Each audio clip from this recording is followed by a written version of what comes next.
കേരളം ഇനി അതിദാരിദ്ര്യമുക്ത സംസ്ഥാനം. നിയമസഭയിൽ ചരിത്ര പ്രഖ്യാപനം നടത്തി മുഖ്യമന്ത്രി. കേരളം പുതുയുഗ പിറവിയിലെന്നും മുഖ്യമന്ത്രി നിയമസഭയിൽ പറഞ്ഞു. ഈ സഭയിൽ അംഗമായിരിക്കാൻ കഴിയുന്നുവെന്നത് മുഴുവൻ ബഹുമാനപ്പെട്ട അംഗങ്ങൾക്കും അഭിമാനകരമായിരിക്കും എന്നതിൽ എനിക്കുറപ്പുണ്ട്. ഈ സഭയുടെ പൊതുവായ സന്തോഷത്തിൽ പങ്കുചേർന്നുകൊണ്ട് അഭിമാനപൂർവ്വം പ്രഖ്യാപിക്കട്ടെ, കേരളം ഇന്ന് അതിദാരിദ്ര്യമുക്ത സംസ്ഥാനമായി മാറിയിരിക്കുന്നു.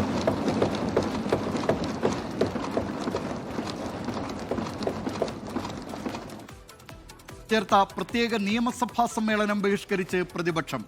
സർക്കാർ പ്രഖ്യാപനം ശുദ്ധ തട്ടിപ്പെന്നും ദിനപത്രത്തിൽ പരസ്യം കൊടുത്തിട്ട് അത് കേൾക്കാൻ പ്രതിപക്ഷത്തെ വിളിക്കുന്നത് എന്തിനെന്നും പ്രതിപക്ഷ നേതാവ് വി.ഡി. സതീശൻ ചോദിച്ചു. റൂൾ 300 സ്റ്റേറ്റ്മെന്റ് മുഖ്യമന്ത്രിക്ക് അവതരിപ്പിക്കാൻ വേണ്ടി ചട്ടങ്ങൾ ലംഘിച്ച് ഒരു സഭാ സമ്മേളനം കൂടിയാണ്. എന്ത് പ്രസക്തിയാണ് സാറുള്ളത്? മാത്രമല്ല, കേരളം അതീവ ദരിദ്രരഹിത സംസ്ഥാനമാണെന്നുള്ള ശുദ്ധ തട്ടിപ്പാണ് മുഖ്യമന്ത്രി റൂൾ 300 സ്റ്റേറ്റ്മെന്റിലൂടെ കൊടുക്കുന്നത്. അതുകൊണ്ട് ഞങ്ങൾ അതിനോട് കൂട്ടുനിൽക്കാൻ ഞങ്ങളില്ല. ഈ സഭയെ അവഹേളിച്ചുകൊണ്ടാണ് ഇന്ന് ഈ റൂൾ 300 രാവിലെ പത്രത്തിൽ വന്ന പരസ്യം മുഖ്യമന്ത്രി റൂൾ 300 വായിക്കുന്നതിൽ എന്ത് പ്രസക്തിയാണ്? ഞങ്ങൾ അതുകൊണ്ട് ഈ സഭാ നടപടികൾ പൂർണ്ണമായി ബഹിഷ്കരിക്കുന്നു. നിയമസഭയിൽ നിന്ന് ഇറങ്ങിപ്പോയ പ്രതിപക്ഷത്തെ നോക്കി ചരിത്രം കുറ്റക്കാരെന്ന് വിധിക്കുമെന്നായിരുന്നു മന്ത്രി എം.ബി. രാജേഷിന്റെ പ്രതികരണം. സർ, കേരളപ്പിറവി ദിനമാണിന്ന്.